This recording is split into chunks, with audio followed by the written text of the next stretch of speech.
இங்கு நீ வா எந்தன் நெஞ்சில் பஞ்சம் வஞ்சம் நஞ்சே மிஞ்சும் உடல் வேறு வேறாகி உயிரை தந்தவளே நானே நாகம் நானே.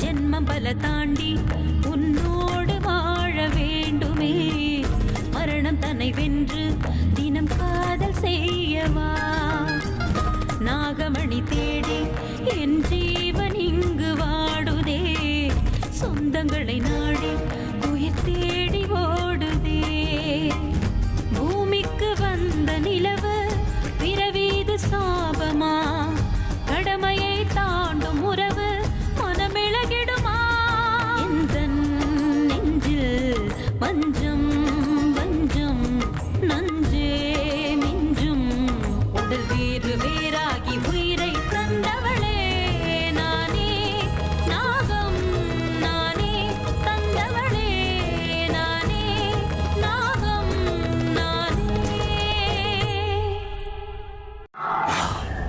ஆமா, என்ன கடிக்க வர நாகராஜனுக்கு நான் ஒரு முடிவு கட்டி ஆகணும். அன்னைக்கு நாகராஜா சொன்ன மாதிரியே நான் சிவலிங்கத்துக்கிட்ட வச்ச அவனுடைய உடல் இன்னும் அங்க அப்படியே தான் இருக்கணும். முதல்ல அதுக்கு ஒரு முடிவு கட்டி ஆகணும். அப்படின்னா அதை கொளுத்தி ஆகணும். அப்பதான்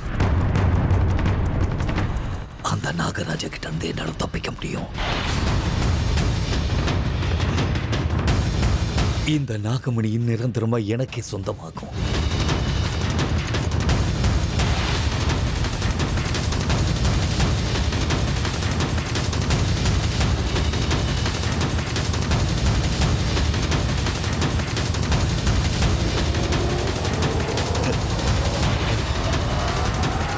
இது என்னோடது, இது என்னோடது. இது மேல முழு உரிமை எனக்கு மட்டும்தான் இருக்கு. என் கையில இருந்து யாராலும் இது வாங்க முடியாது. அதுக்கான வாய்ப்பை நான் கொடுக்க மாட்டேன். இது அடையிறதுக்காக எத்தனை பேர் வீடு வாசல இழந்திருக்காங்க, வாழ்க்கையை இழந்திருக்காங்க, பைத்தியம் பிடிச்சு அலைஞ்சிருக்காங்க. இத ஒரே ஒரு தடவை பார்க்க முடியாம துடிச்சவங்க இருக்காங்க. அவ்வளவு பொக்கிஷமான பொருள் இது இப்போ என் கையில இருக்கு. இதனா ஒருவேளை தப்பி தவறி அந்த நாகராஜா கிட்ட பறி கொடுத்துட்டா நான் ஒரு பெரிய முட்டாளதான் இருப்பேன். என்ன மாதிரி யாரும் இருக்க மாட்டேன்.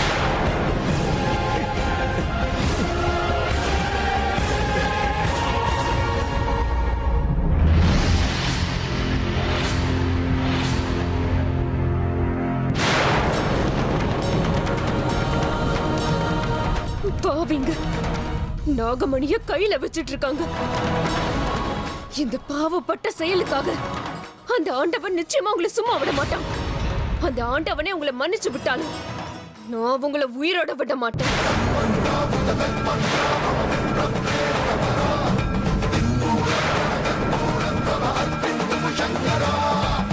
அமிர்தா, இப்ப எதுக்காக இவ்வளவு கோவப்படுற? கொஞ்சம் அமைதியாயிரு. அனச்சித்தி, என்னால எப்படி அமைதியா இருக்க முடியும்? பாவிங்க, நாகமணிய பயன்படுத்திட்டு இருக்காங்க. மனுஷனோட பேராசை என்னைக்குமே அவனுக்கு அழிவை கொடுக்கும் அமிர்தா.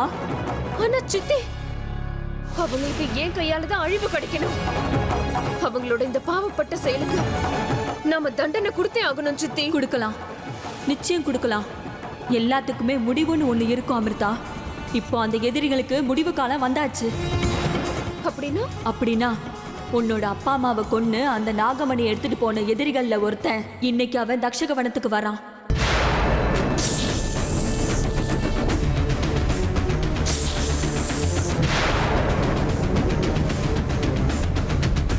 என்ன சொல்றீங்க சித்தி? நம்ம எதிரி தக்ஷக வனத்துக்கு வரணும். ஆமா, யார் அவன்? எப்படி இருப்பான்? என்கிட்ட இருக்கிற சக்தியை வச்சு அவன் அங்க வராங்கிற விஷயத்த மட்டும்தான் என்னால கண்டுபிடிக்க முடிஞ்சது. நம்ம கிட்ட இருக்கிற சக்தியில நாகமணியை யாரோ பயன்படுத்துறாங்கன்னு மட்டும்தான் நம்மளால கண்டுபிடிக்க முடியும் அமிர்தா. ஆனா நாகமணி எந்த இடத்துல இருக்குங்கிற விஷயத்த நம்மளால கண்டுபிடிக்க முடியாது. சித்தி, இப்ப நான் என்ன பண்றது? அவனை பழி வாங்கி தீருவேன். நீ யோசிக்காத அமிர்தா, நம்மளோட எதிரி வரப்போறது இன்னைக்கு ராத்திரி. சாபத்தால என்னோட பாதி உடம்பு இப்படி கல் ஆகலனா நானும் உன் கூட சேர்ந்து நாகமணிக்காக போராடி இருப்பேன். உன்னோட போராட்டத்துல நான் இங்க இருந்து வெறும் அறிவுரை மட்டும்தான் சொல்ல முடியும். எனக்கு இதுவே போதும் சித்தி. நம்ம எதிரிகள்ல ஒருத்தனை இன்னைக்கு நரகத்துக்கு அனுப்பிட்டு தான் நான் வருவேன். நாக வம்சத்து கௌரவத்தை தீ வச்சு கொளுத்துன அந்த கெட்டவங்களுக்கு இன்னைக்கு நான் சரியான பாடத்தை கத்து கொடுக்காம விட மாட்டேன். நீ கொடுத்தே ஆகணும் அமிர்தா. நாகமணியை தொட்ட பாவத்துக்கு அவங்க கண்டிப்பா தண்டனை அனுபவிச்சே ஆகணும்.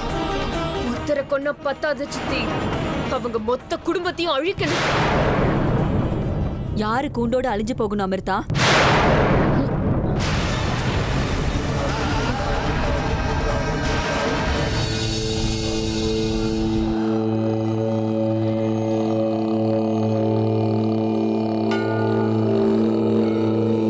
ஆத்திரப்பட வேண்டாம் ருத்ரா.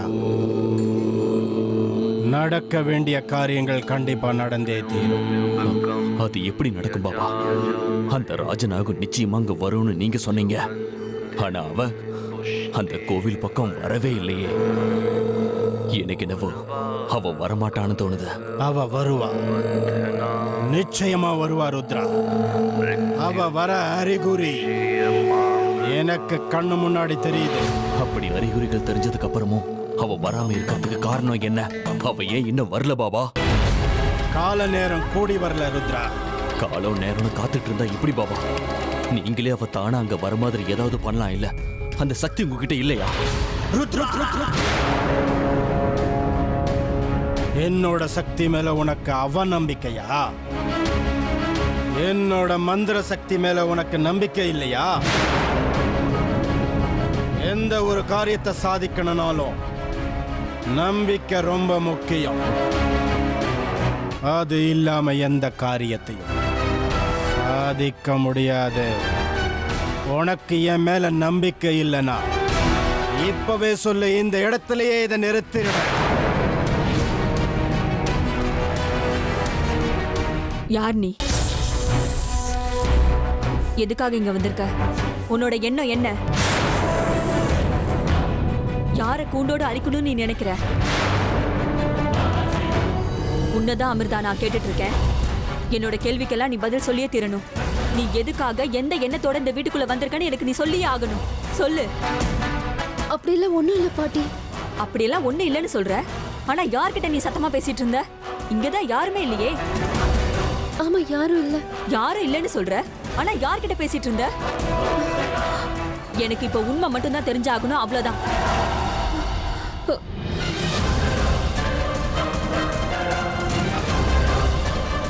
உனக்கு யாருமே இல்ல, நீ ஒரு அனாதைங்கிறதுனால தானே நாங்க இந்த வீட்டுக்கு கூட்டிட்டு வந்திருக்கோம்.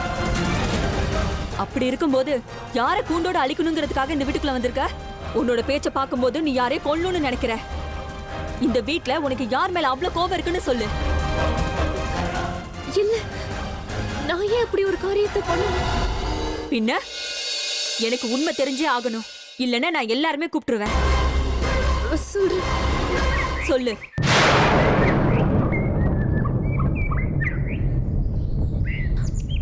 நானும் எங்க அப்பா அம்மாவும் ரொம்ப சந்தோஷமா வாழ்ந்துட்டு இருந்தோம். ஆண்டவனோட ஆசீர்வாதத்தால எந்த பிரச்சனையும் இல்லாம வாழ்ந்துட்டு இருந்தோம். ஆனா எங்க கிட்ட இருந்த சொத்து மேல கெட்டவங்க ஆசைப்பட்டுட்டாங்க.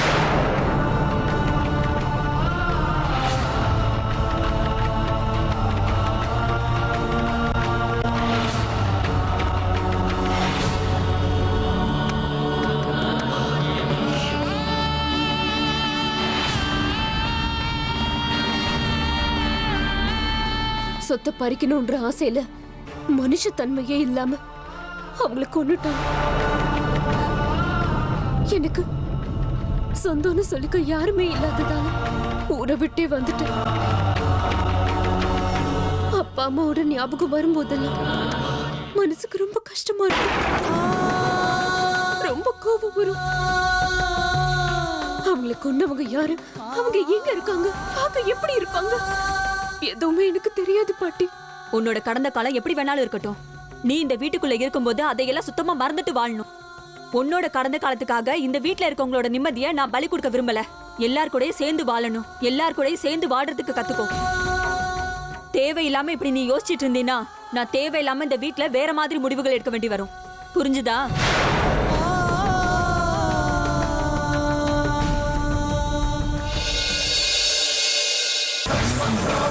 உங்க கூட சேர்ந்து வாழணுன்ற ஆசை எனக்கு என்னைக்குமே இல்லை. நான் இங்க வந்திருக்கிறதே என் லட்சியத்தை நிறைவேற்ற, என் பழிய தீர்த்துக்கதான். எல்லாரோட சேர்ந்து இருந்தும் சந்தோஷமா சுகமா வாழ்ற ஆசை எனக்கு இல்லை. நான் வந்த வேலை முடிஞ்ச உடனே யார பத்தியும் கவலைப்படாம இங்கிருந்து போயிடுவேன். இன்னைக்கு என் கையால ஒரு எதிரிய பலி கொடுக்க போறேன், இது சத்தியம். அந்த நாகினி தன்னுடைய சக்திகளை பயன்படுத்திக்கிட்ட உங்க பூஜைகளை கலைக்கிறோளோ என்னமோங்கிறதா என்னோட சந்தேகமா இருக்க. என்னுடைய பூஜையை கலைக்கிறதுக்கு அவளால முடியாது. கால பைரவனை ஆராதிக்கிறவனா என்னோட ஆசைய கண்டிப்பா பூர்த்தி செய்வான்.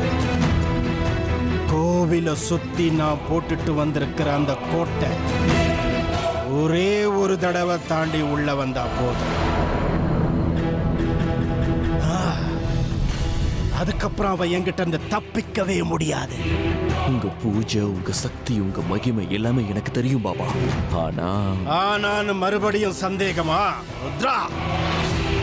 சந்தேக பார்வையிலேயே எல்லாத்தையும் பார்த்தோன்னா எந்த காரியமும் முழுமையடையாது ருத்ரா. முழு நம்பிக்கையோட நடத்து. நடக்க வேண்டிய காரியங்கள் அனைத்தும் ரொம்ப சுலபமா நடக்கும். புரியுதா ருத்ரா? சரிங்க பாபா. நல்லா புரிஞ்சுக்கோ.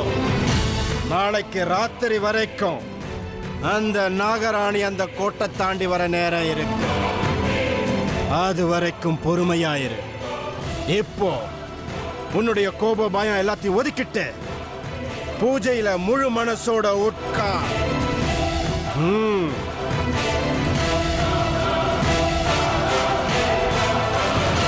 பாபா, எனக்கு ஒரு சின்ன சந்தேகம் கேட்கவா? உன்னுடைய சந்தேகங்களுக்கு அளவே இல்லாம போயிடுச்சு. கேளு, என்னது? நாகராஜா இறந்துட்டாரு. அவருடைய மனைவி நாகினிக்கு சாகிற அளவுக்கு காயத்தை நான் தான் ஏற்படுத்தினேன். அப்படி இருக்கும்போது எப்படி உயிரோட திரும்ப வர முடியும்? அது மட்டும் இல்ல, அந்த நாகமணி எங்க இருக்குன்னு உங்க திவ்ய திருஷ்டியால கண்டுபிடிக்க முடியாதா பாபா? முடியும், கண்டுபிடிக்க முடியும். ஆனா நம்மளோட நோக்கம் இப்ப அதுவல்ல. அதை கண்டுபிடிக்க பிற சக்தியை நான் உபயோகப்படுத்தணும். இந்த பூலோகத்துல எந்த மந்திரமானாலும் அந்த மந்திரத்துக்குன்னு ஒரு சக்தி இருக்கும். இப்போ உன்னுடைய சந்தேகம் அந்த நாகராணி யாருங்கிறது தானே?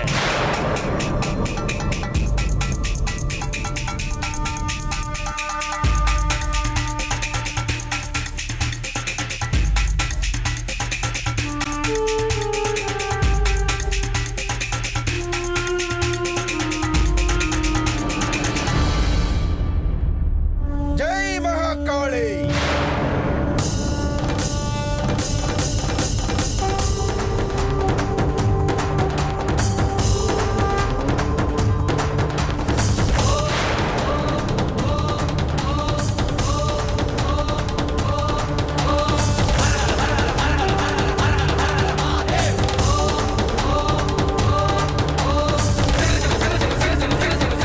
தப்பு நடந்து போச்சு ருத்ரா,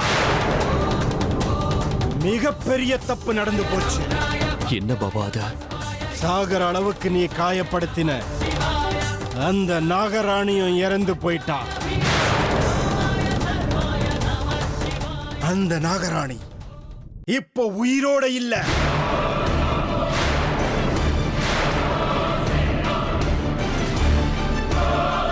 என்ன? நாகராணி செத்து போயிட்டாளா? அப்படின்னா இப்ப நாகனி உருவத்துல எங்களை துரத்திக்கிட்டு இருக்கிறது யாரு? அன்னைக்கு நீ உன் கையால கொன்ன அந்த நாகராஜாவுக்கும் நாகராணிக்கும் பிறந்த அந்த பொண்ணுதான்.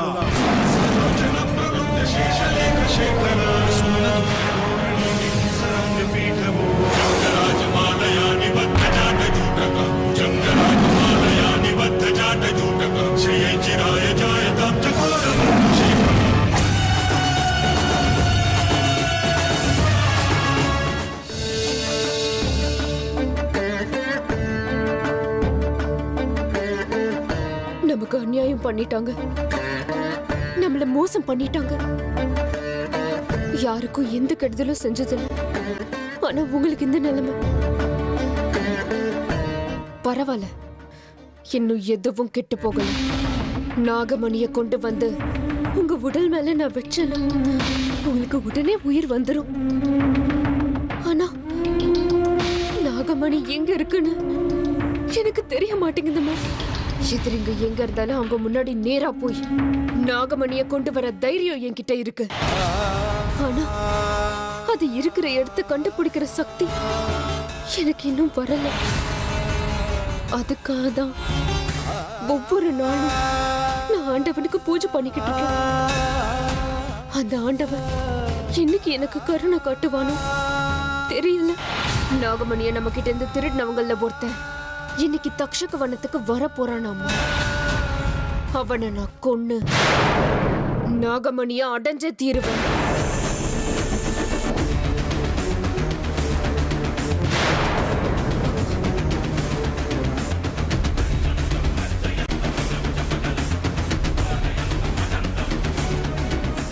அமிர்தா, என்னம்மா யோசிச்சுட்டு இருக்க? ஒண்ணும் இல்ல. உன் கையில என்னது அது? இது ஒண்ணும் இல்ல. கேட்டா ஒண்ணு இல்லைன்ற, ஆனா எப்பவுமே இதை உன் கையில வச்சுக்கிட்டு வருத்தமா இருக்கிற.